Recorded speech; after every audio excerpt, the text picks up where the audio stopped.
வாழ்க வையகம், வாழ்க வையகம், வாழ்க வளமுடன். குரு வாழ்க, குருவே துணை. பிரம்மஞான பயிற்சிக்கு போயிட்டு வரும்போது ரொம்ப ஃப்ரீயாக பேசினேன். ஐயா, நான் எப்படி சொல்கிறதுன்னா, மனசுலேருந்து அப்படியே அருவியாக கொட்டிச்சு. அருள்நிதி பயிற்சிக்கு போயிட்டு வந்த பிறகு மனசு ரொம்ப குற்ற உணர்வில் தவிக்குது. பயிற்சி ஒழுங்காக பண்ணலை, ஒத்துக்கணும். ஏன்னா ஆமாம், ரெகுலராக பயிற்சி இல்லை. கண்டினியூவாக 48 நாள் நான் செஞ்சனால செய்வேன் விடுவேன், செய்வேன் விடுவேன். அந்த முக்கியத்துவத்தை அந்த கிளாஸில் போன பிறகு கொஞ்சம் குற்ற உணர்வு ஆயிடுச்சு. என்னடா இது, நம்ம வந்து சரியாக செய்யலையே. கண்ணாடி பயிற்சி போல் கண்டினியூவாக தீப பயிற்சி பண்ணலை. நம்ம கிளாஸ் எடுக்கிறாங்க. என்னன்னா அங்கே எடுக்கிற ஆசிரியர்கள் பார்த்தோம்னா, ஏன்னா நம்ம ஐயா வந்து சொல்லிகிட்டே இருப்பார், மேடம் வந்து சொல்லிகிட்டே இருப்பாங்க. அவங்களுடைய கடமை சொல்லிகிட்டே இருக்கிறாங்க. நம்மளுடைய கடமை அதை முயற்சி பண்ணி நம்ம செய்யணும். என்னன்னா கருமைய தூய்மை நடக்கும் அருள்நிதிக்கு போனால் அப்படின்ட்டு நம்மளுக்கு சொன்னதால், சரி நம்மளுக்கு தெரியும் பயிற்சிகள் இந்த லெவலில் இருக்குதுன்ட்டு. அது வரைக்கும் சரின்னு சொல்லிட்டு பரவாயில்ல நம்ம போகலாம், ஐயா சொல்லிட்டாங்க, மேடம் சொல்லிட்டாங்க, போயிட்டு வாங்கன்ட்டு போனோம். அங்கே போன பிறகு தான் தெரியுது அருள்நிதின்றது எவ்வளோ உயரிய பயிற்சின்னு சொல்லிட்டு. அது அங்கே போன உடனே ஒரு முடிவு எடுத்தோம். போயிட்டு இனிமேல் கண்டிப்பாக எது நடந்தாலும் சரி, உடற்பயிற்சி காயக்கல்பம் கண்டிப்பாக செஞ்சிடணும். ஒரு 10 நிமிஷத்துலேருந்து 15 நிமிஷமாச்சும் தவம் பண்ணணும்.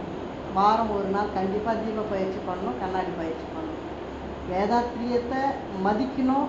அதுக்கப்புறம் தான் அந்த ஆசிரியர் தகுதியை வளர்த்துக்கணும் அப்படின்ற ஒரு முடிவு அங்கே எடுத்தோம். நாங்கள் அதை எடுத்துகிட்டு பழனியில் வந்த உடனே அதை ஸ்டார்ட் பண்ணிட்டோம். டயர்டு கூட பார்க்கல, அந்த ரூம்ஸ்லேயே செஞ்சுட்டோம் நாங்கள். ஏன்னா நம்மளுக்கு ஒரு பதவி கொடுக்குறாங்கன்னா அதுக்கு தகுதியாக நடந்துக்கிருந்தாலும் தான் ஐயா மேடம்லாம் இந்த நிலையில் உட்காந்துருக்குறாங்க. ஐயா பெருந்தன்மையாக சொல்கிறாரு, நான் ஒரு கருவிதாம்மா, உங்களை பஸ் பிடிச்சி ஏற்றி விட்டேன். நம்ம ஏற ரெடியாக இருந்திருந்தோம்னா அவர் சொல்கிறது கரெக்டு இல்லை, நம்மளை ஏறவும் தகுதிப்படுத்தி ஏற்றியும் விடுறாங்க. அதனால் நிச்சயமாக அவங்க 2 பேரும் நீண்ட ஆயுளோட நீண்ட உடல் நலத்தோட வாழ்க வளமுடன் அவங்க குடும்பம். அதுக்கடுத்து சொல்லணும்னா, எவ்வளோதான் நம்ம மாற்றிக்கணும்னு நினச்சாலும் அந்த எண்ணத்தை நம்மளால் ஒரு இடத்துல ஏதோ ஒரு மிஸ்டேக் பண்ணினே இருக்குது. தலை தூக்குது. அதை என்னன்னு சொல்கிறதுன்னு தெரியல. ஆணவமா இல்லை இந்த பழக்க தோஷமாக விளங்கின பதிவாக தெரியல, தூக்குது. அது என்னன்னா நம்மளுக்கு கொஞ்சம் கஷ்டமாக இருக்குது. அதுக்கு பயிற்சி சரியில்லை. அதுதான் ஐயா முதல்ல சொல்கிறாங்க, உங்களுக்கு பயிற்சி வேணும்ன்ட்டு. அதனால் இது அருள்நிதிக்கு போயிட்டு வந்தால் கண்டிப்பாக அப்படியே எப்படி சொல்கிறது, நான் 1000 முறை எனக்குள்ளே சொல்லிக்கினேன். அதுவும் இல்லாமல் என்ன சொல்கிறாங்கன்னா, முதல்ல நம்ம மனம் தெளிவு பெறணும். இந்த பயிற்சி எடுக்கிறதுக்கு மனப்பக்குவம் அடையணும். வேதாத்திரியத்தை நிச்சயமாக நம்ம தெரிஞ்சிருக்கணும். பயிற்சி ஒரு பக்கம், ஐயாவுடைய இந்த பயிற்சி பண்ணுறதுனால மன அமைதி கிடைக்கும், உடல் ஆரோக்கியம் கிடைக்கும். ப்ளஸ் நம்ம போய் ஆசிரியராக தகுதி பெறணும்னா மெசேஜ் தெரியும். வேதாத்திரியத்தை நம்ம தெரிஞ்சிருக்கணும், புக்ஸுங்க படிக்கணும், பாடல்கள் படிக்கணும். உண்மையாகவே நாங்கள் ஏதோ ஒரு ஒரு ஒரு உடல் நலத்துக்காக தான் இந்த பயிற்சி வந்தோமே. அம்மா சொன்னாங்க, ராஜகுமாரி அம்மாவும் செல்வம்மா, இது எங்கேயோ எடுத்துன்னு போயிட்டு எங்களை நிறுத்திச்சுன்னா அதுக்கு காரணம் ஐயா தான். நாங்கள் போன உடனே கிளாஸில் கொஞ்சம் தெளிவாக இருந்தோம். அதுக்கு காரணம் ஐயாவும் அம்மாவும் போட்ட டிப்ளமோ கிளாஸும் டிஒய்பிடியும் தான். ஏன்னா நிறைய பேருக்கு ஒன்றுமே புரியல அவங்க எடுக்கிற கிளாஸ் எல்லாம். ஏன்னா எடுக்கிற வகுப்பு நம்ம பயிற்சிக்குள்ளே இருக்கிறது தெரியுது, ஜென்ரலாக எடுக்கிற கிளாஸ்லாம் தெரியல ஆளுங்களுக்கு. இப்போ எங்களுக்கு அந்த ஜென்ரலாக வர கிளாஸ் எல்லாம் கொஞ்சம் புரிஞ்சுது. ஏன்னா ரமேஷ் ஐயான்னு சொல்லிட்டு ஒருத்தர் என்ன பண்ணாருன்னா, மனித உடலியலை பற்றி எடுத்தார். மனித உடல் எப்படியெல்லாம் செயல்படுது, பிரெயின் எப்படி செயல்படுது, பிரெயினோட இது என்ன, நம்ம எல்லா ஆர்கன்ஸ் பற்றி சொல்லிகிட்டே இருந்தார். 500 முறை புதுப்பிச்சுக்குமா நம்மளுடைய ஈரல் மண்ணீரல் 500 முறை திருப்பியும் அதாவது சொல்கிறாங்க இல்லைங்களா, ட்ரிங்க் பண்ணால் லிவர் போயிடுது அப்படின்னு சொல்கிறாங்க இல்லைங்களா. ஆனால் அது 500 முறை பிறக்குதான். அதே மாதிரி நம்ம உடலுடைய அந்த நரம்பு இந்த பூமியே சுற்றி இழுத்து கட்டுற அளவுக்கு சுற்ற அளவு உடையதுன்ற அந்த நம்ம உறுப்புகளுடைய அந்த வலிமையை சொன்னார். அதை வந்து நம்ம எவ்வளோ ஸ்பாயில் பண்ணுறோன்றத சொன்னார். ஐயாவுடைய பயிற்சி மட்டும்தான் உலகத்திலேயே சிறந்த பயிற்சின்னு சொன்னார். ஜனங்க எல்லாருமே ரொம்ப உயர்ந்த அந்த காயக்கல்ப பயிற்சியை பற்றி சொன்னாங்க. என்னென்ன நடக்குது, அது எப்படியெல்லாம் வந்து ஆசன வாய் பகுதி எப்படி பாதுகாக்குது, யூரின் பாதையை எப்படி பாதுகாக்குது, அந்த உட்சதையை எப்படி பாதுகாக்குது, அங்கே என்னென்ன நடக்குது, அங்கே எந்த விதமான நரம்புக்கும் நடைபெறுது பயிற்சி சொல்லி கொடுத்தாங்க. நம்ம அசால்ட்டாக போயிட்டோம். அவர் என்ன சொல்கிறாருன்னா, எளிய முறை உடற்பயிற்சினோட நம்ம எளிய முறையில் எடுத்துட்டோம் கிடையாது. அது தினம் தினம் நீங்கள் பண்ணுங்க. ஏன்னா வந்து பார்க்குறோம், நம்ம ஆளுங்களை பார்த்தாலே தெரியுது. நானே ரொம்ப எனக்கே ஒரு மாதிரி எளிய முறைன்னு பேர் தான் எளிய முறை. நிறைய மக்களால் பண்ணவே முடியல. இதுவே வந்து நேற்று பார்த்தீங்கன்னா வஜ்ராசனம் போட முடியல, உட்கார முடியல, கையை தூக்க முடியல, கையை சுத்த முடியல.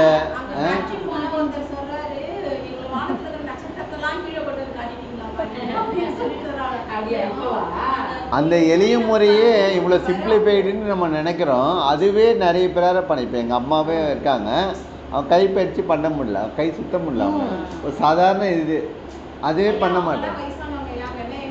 இல்லை யங்ஸ்டரே பண்ண முடியல, அதான் சொல்கிறாங்க.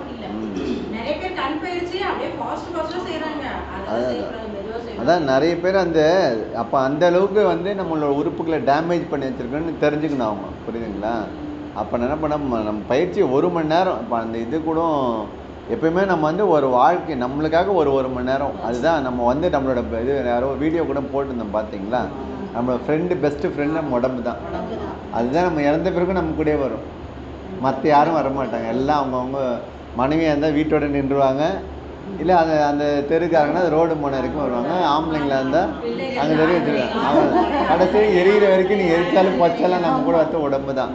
அப்போ உடம்பு எப்படி நம்ம பார்த்துக்கலாம்? இறைநிலையை அடையறதுக்கு தான் நம்ம பிறந்தோம். அந்த இறைநிலையை அடையறதுக்கு நம்ம உடம்பு அந்த வாகனம் தான், அந்த உடம்பு தான் வாங்கணும். நம்ம அசால்ட்டாக உறவுகள் கிட்ட நடக்கிற ஒரு சின்ன பிரச்சனைக்காக உடம்பை வந்து கேர்லெஸ்ஸாக நம்ம இது பண்ணிடுறோம், வருத்திக்கிறோம் அப்படின்ட்டு.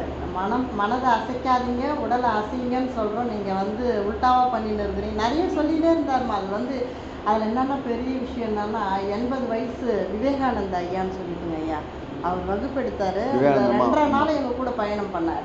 கடைசி நாள் தான் வந்து அவருடைய வயசு ஒல்லியாக இருப்பார், செம்மாக இருப்பார். கடைசி நாள் தான் அவருடைய ஏஜ் சொன்னார். எங்களுக்கெல்லாம் ரொம்ப வெக்கமாக போயிடுச்சு.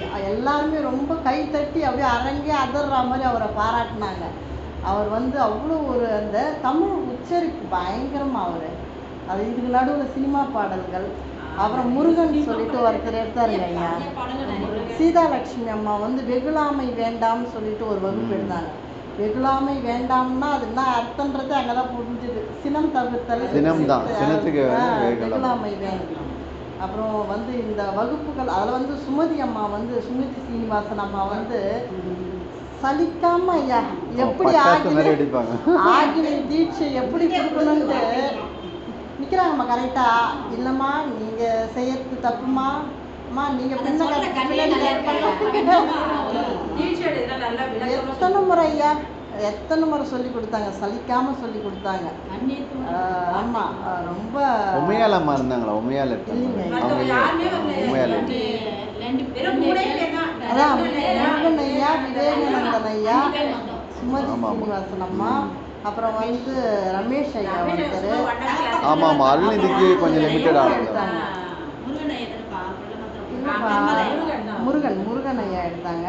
அப்புறமா சீதாலட்சுமி அம்மான்னு ஒருத்தவங்க எடுத்தாங்க ஐயா. உடற்பயிற்சி புதுசாக சொல்லி கொடுத்தாங்க. நீங்கள் சொல்லுங்கள், நாங்கள் நடுவில் இன்டரப்ட் பண்ண.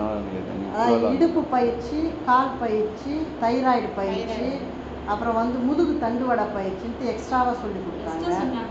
அது ஆமாம், சைனஸ் ப்ராப்ளத்துக்கு எக்ஸ்ட்ராவாக சொல்லி கொடுத்து உங்கள் அறக்கட்டளையில் போட்டு இதை செஞ்சு காட்டுங்கம்மா அப்படின்னு சொன்னாங்க. ஏன்னா நீங்கள் ஆசிரியர்கள் ஆகிட்டீங்க.